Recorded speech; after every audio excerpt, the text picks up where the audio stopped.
This is a virtual reading of Conspirators, To Each His Own Agenda by Matt Gupta.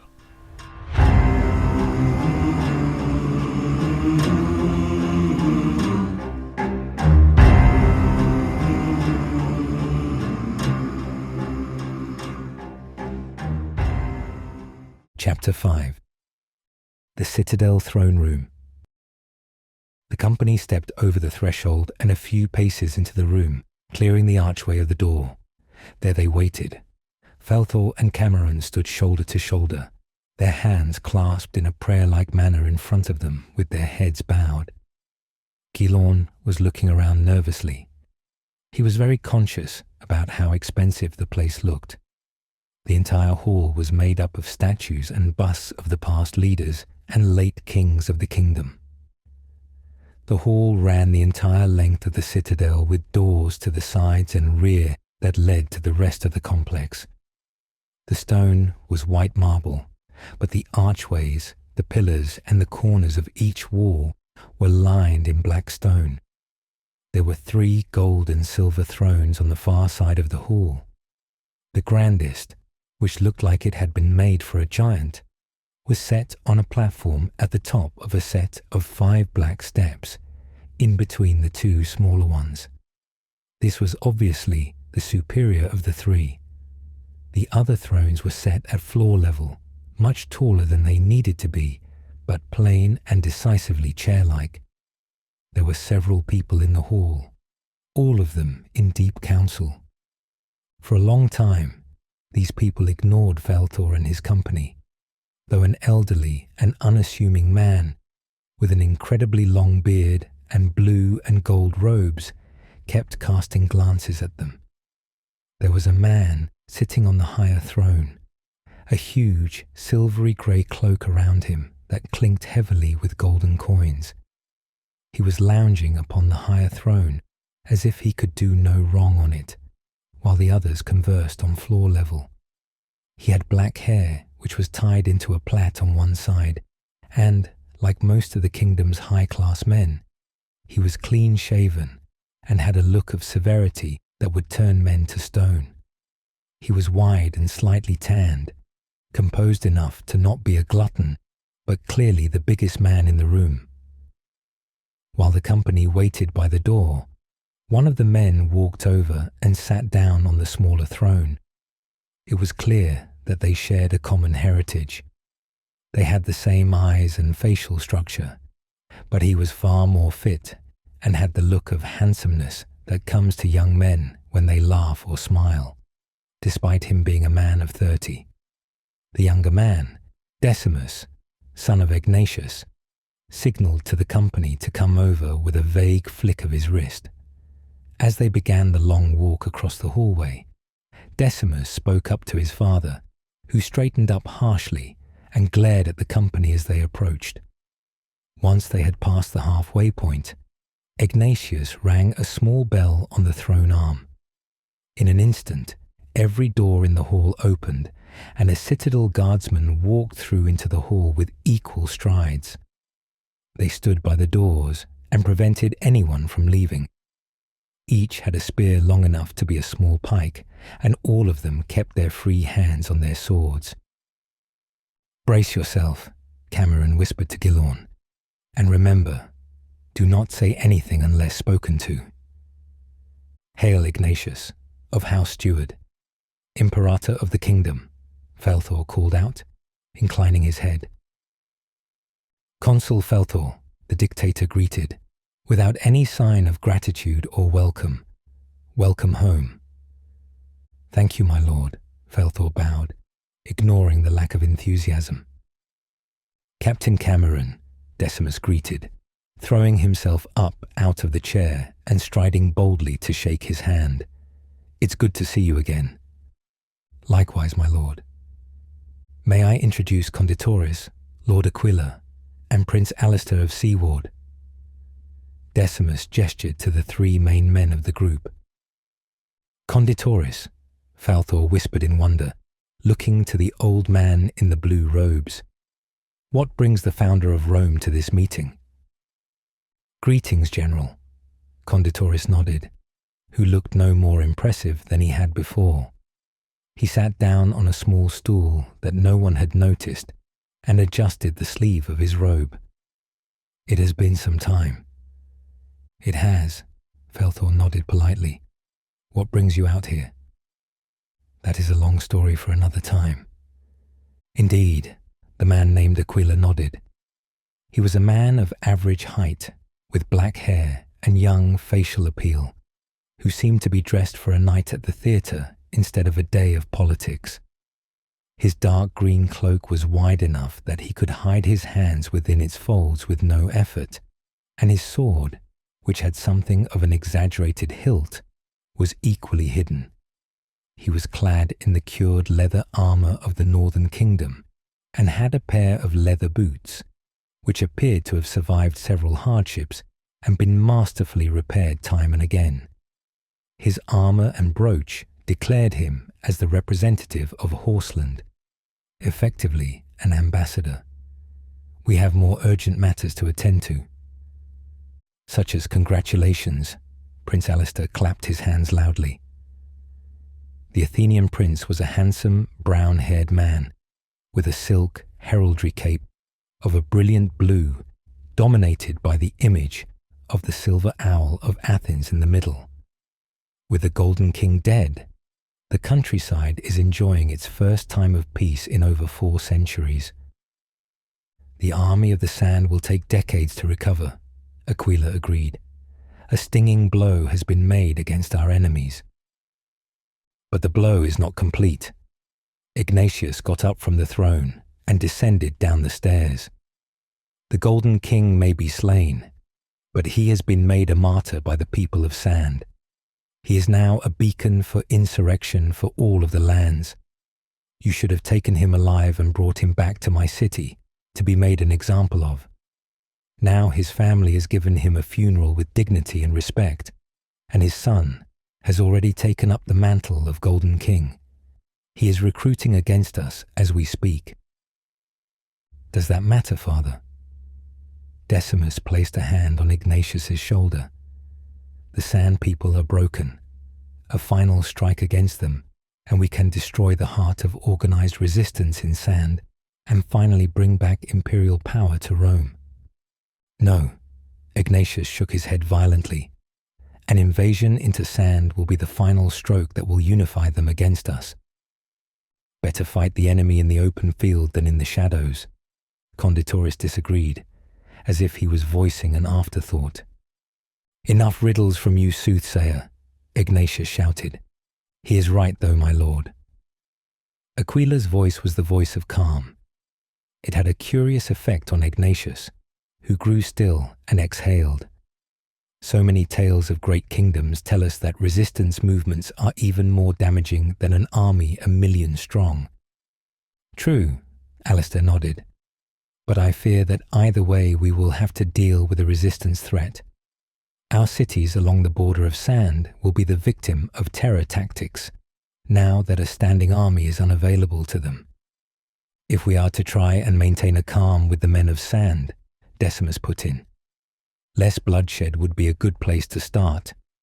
We do not wish to appear butchers." "You should focus on containing the threat," Conspirator stepped up.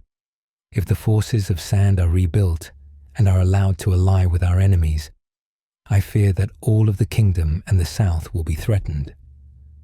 "Save your tales of the exitum for those who care to hear them," Ignatius snapped. "In fact, leave my halls."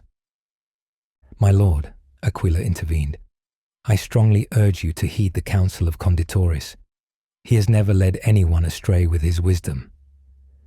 "We will discuss this later," Ignatius growled. He turned back to the throne and laboriously climbed the stairs. Once he was seated, he spoke to Faelthor, whose company had apparently melted into the stonework. "I need to decide what to do with you." "But first," Aquila looked down his nose at Gilorn. "Who is this ranger who has been hiding in your shadow? Why is he here?" "This is Ranger Gilorn of the Ranger Militia, 2nd Legion, 1st Company," Faelthor introduced. He stepped aside to bring Gilorn into the light. Why is he in my halls or my city? A man of such low rank is not welcome in my city. He is my guest in this hall, Faelthor said calmly. He raised his head up, stepping out of the respectful hunch he had been in since he entered the hall. You are all guests in my halls. Ignatius leant forward provocatively. Begone, peasant, he added to Gilorn. Never enter my halls again. Gilorn was panicking now. Either alternative to this dilemma would mean death for him. If he left, he would be hanged as a trespasser. If he didn't, he would be hanged for disobeying his lord. But fortunately, Faelthor had apparently planned for this eventuality. He gave Prince Alistair a sideways look. Alistair nodded, smiling in mute laughter. Faelthor was calling in on an old debt from the prince for Alistair to speak in Faelthor's defence. He did so. My lord, if the consul has brought the ranger into the city, we should hear from him as to why he has done so. I know why he has.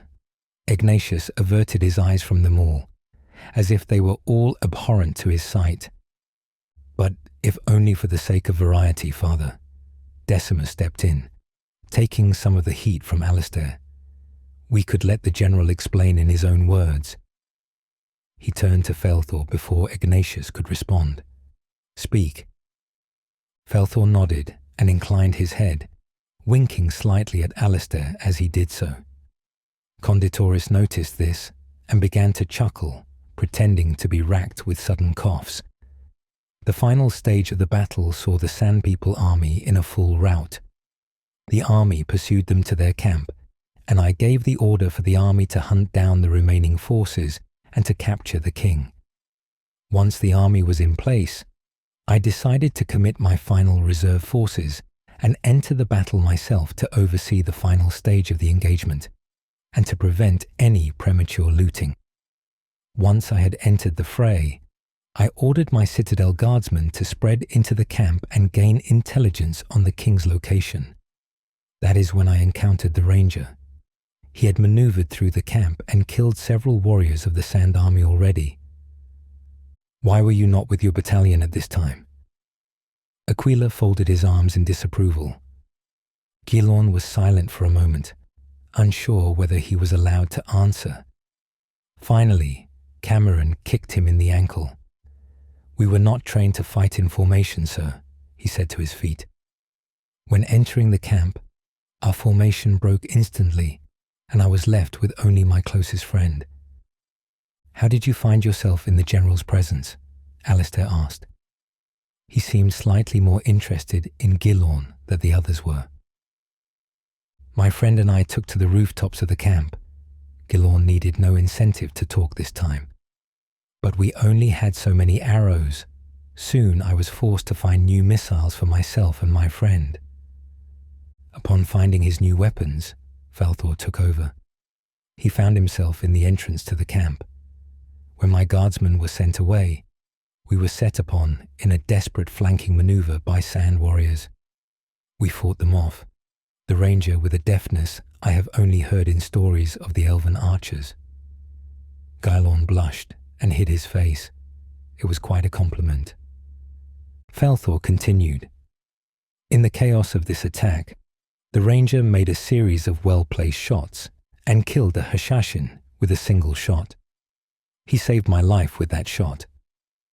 He spoke the last part to Gilorn himself, smiling reassuringly to him. Very impressive, Aquila nodded. I would learn of where you learned to wield a bow and arrow with such skill. I am a citizen of the Woodland Province, my lord, Gilorn said quietly. Archery and hunting are how we spend our time. I often hunt for my village when I am not tending the crops.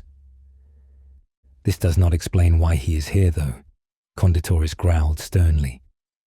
It was clear that he was disapproving of where the conversation had turned.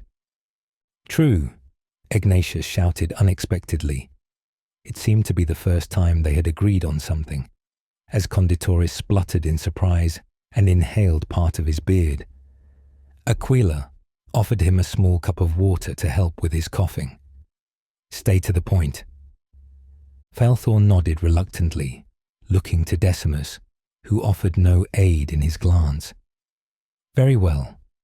Upon killing the Hashashan assassin, I ordered the ranger to keep pace with me, as I knew that having an archer with me would prove very useful in the next few moments."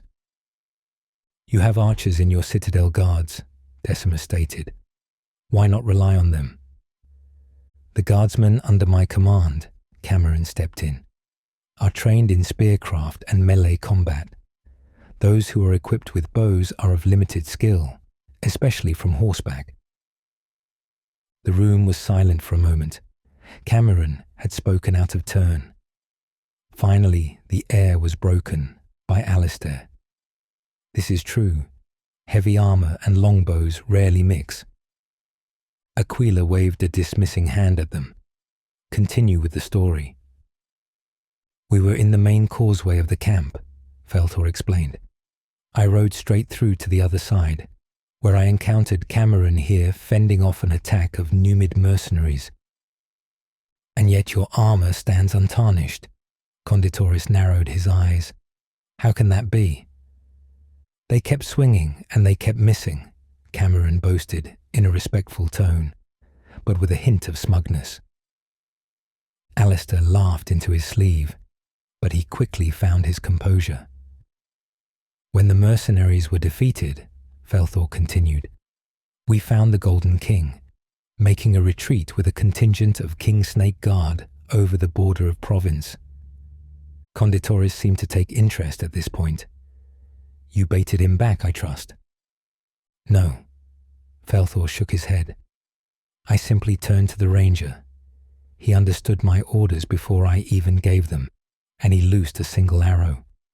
It flew through the air and disappeared from sight. The next we knew, the Golden King had fallen from his horse, and his guards were screaming his name in desperate agony. He was dead. It is doubtful that a single arrow would have killed a man from that distance." Decimus narrowed his eyes, unconvinced. "I used a bodkin arrow." Gylorn couldn't help but twitch his fingers. Even the mightiest man would be slain by such an arrow. "A Dacian trinket. How far did it fly?" Conditoris asked. "Very," Cameron smiled. "I have never seen a shot like that." "Interesting," Conditoris grumbled, staring at Gylorn with a piercing gaze now. He let out a growl-like sigh as he examined him. "So this ranger is the Kingslayer we received word of?" Alistair smiled. "We simply assumed it was something you decided to call yourself after your victory." Faelthor shook his head. "Nay, that title is solely for my friend here. Our victory lies in his hands. He would also be responsible for the maelstrom I have to fix," Egnatius cried out mercilessly. "I think not," Conditoris sniffed proudly. "This ranger has ended a very real threat to the fight against darkness." "Yes, he has," Alistair agreed. "The Sand have always been broken and without coherent leadership. The Golden King provided that. With his death, the South will revert back to their tribal feuds." "The Golden King has lost a large amount of gold in this defeat," Conditoris continued, as if Alistair had not spoken. "When the tribes he recruited do not get what was promised them, they will turn on the Golden King's son and he will fall, either in blood or further into the distraction of wealth. He approached the throne. He has been raised in the showers of gold. His greed is no danger to you. Let the South fight themselves again and focus on rebuilding the kingdom for what comes next." "What is coming next?" Decimus asked. "I fear for the border of the woodland," Faelthor exhaled long and hard. "We have so little territory left, and our watch over the enemy powers has disintegrated. In time, we will see an army of orcs, barbarians, and samurai, like in the years of our forefathers." "The pirates are becoming bolder also," Aquila stated. "They continually raid up and down the coast, killing and claiming whatever they choose. If we wish to make a true stand against the forces of evil, we should start there, lest the knives they put in our backs turn to mortal wounds. I will take care of what the armies will do next. Ignatius brushed this counsel away. But first, I must deal with the treachery that stands before me. Do you doubt the loyalty of anyone here? Aquila asked. The facts speak louder than doubt. Ignatius leaned in enthusiastically. General Faelthor has entered the Marble City with his army at the gates. The law is absolute on this matter. No army may enter the Villum except for the relief of the city. And nor has it, Faelthor stated simply. My army has not entered the Villum, and nor shall it. I have given no such order. Then why have you not disbanded your forces as ordered? Decimus asked. Because this Council of Lords is correct, Faelthor gave everyone present a slight bow. There are many threats to kingdom, and the army will be needed to face them. Do not lie, Ignatius spat. You have brought your army here so that if I rightly punish you for your crimes, you will unleash them onto my city. There was silence again. What do you propose to do with it then? Decimus asked. He ignored his father's comment. Everyone did. They knew it was true, so there was no need to focus on the issue. Take the army to deal stinging blows against those who would stand against kingdom's light.